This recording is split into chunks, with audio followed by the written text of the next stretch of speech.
पार्वती पतये हर हर तो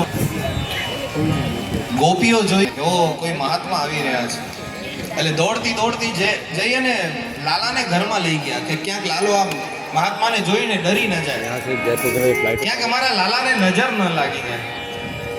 માને કહે છે, માં જલ્દી ઘોડિયામાં લાલાને છોડાવી દે, બારે કોઈ બાબાજી આવ્યા છે. માં યશોદા કહે છે, અરે કઈક ભોજન પ્રસાદ લેવા માટે અને લે ભિક્ષા નીકળી નંદરાની કંચન થાલ ધરાય. લ્યો ભિક્ષા જોગી જાઓ આસન પર, બાલક મેરુ ડરાય. તમને જોઈને મારું બાળક ડરી જશે, પ્રભુ તમને આ કંચન થાળ અર્પણ કરું છું. અને ત્યારે મહાદેવ કહે છે કે ના ચાહીએ તેરી દોલત દુનિયા और કંચન માયા. ભગવાન કે આ તો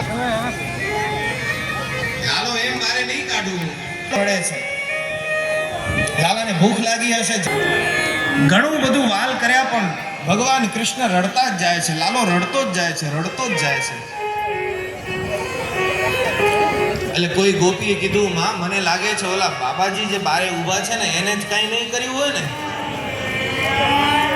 અને એ આવ્યા ને ત્યારે કઈ કામ બડબડ બડબડ કરતા હતા, હોઠ હલતા હતા. માં મેં જોયું એને, મને લાગે છે આ મહાત્મા કઈ મંત્ર પડતા હતા.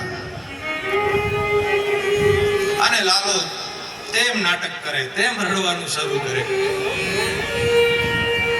રાજાઓ બધા મરી ગયા, એમના કિલ્લાઓ ધૂળ ખાય છે. આપણી પાસે તો છે શું? તો ઝઘડા લઈને આપણે જશું ક્યાં?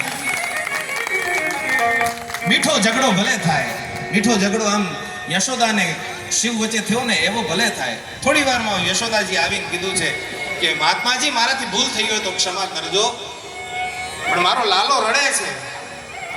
એટલે મહાદેવે કીધું, મૈયા તારા લાલાને મારી પાસે લઈ આવો, એને હું રડતો બંધ કરીશ. મૈયા લાલાને બારે લઈ આવે છે, ઉંબરા સુધી ઊભા છે મહાત્માજી. મહાદેવ ત્યાં બારે આંગણામાં ઊભા. આમ થોડોક લાલો બાજુમાં આવ્યો ને એટલે લાલાએ થોડુંક નાટક ઓછું કર્યું, રડવાનું થોડુંક ઓછું કર્યું. એટલે માને વિશ્વાસ બેસ્યો કે આ સંત કોઈ મહાત્મા જે આવ્યા છે સિદ્ધ છે. મહાદેવ કે મૈયા મારી ઉંમર